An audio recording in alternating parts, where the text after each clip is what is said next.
2,5 million so'mga bir kamas qum to'shtirasiz, mana shu bir kamasni 50 millionga sotsangiz bo'ladi. Buni bilasizmi? Video to'g'ri tomosha qiling. O'zbekistonda yangi biznes. Yarim paqir qumimiz 10 ming so'm, bir paqir qumimiz 18 ming so'm. Do'stlar, realniy summa bo'lyapti. 18 ming so'mga bir paqir qumni olasiz, bunga bitta tashlaysiz. Mana shu lenta do'stlar tevaga olib chiqadi.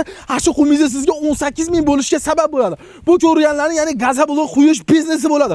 O'sha abarati hamma narsasi bilan do'stlar bu biznesni 1,5 ming dollar bilan boshlab olsalaring bo'ladigan bo'ladi do'stlar. Оборудование qaranglar. Mishalka o'sha o'rnatishi 15 ta qolibi, avtomat reskasi, bundan tashqari liniyasi.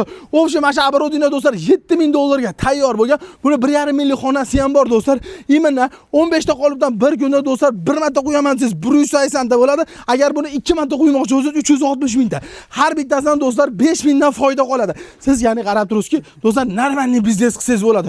360 ta do'stlar 5 ming so'mdan foyda oladigan bo'lsa, o'zingiz bilib qo'ying. Plyus nash ko'payib ketadi. Pastdan nomer va aloqaga chiqadigan bo'lsangiz, O'zbekiston bo'ylab so'rovga berishadi. Aytib o'tgandek, 1,5 ming dollardan ham оборудованияsi bor.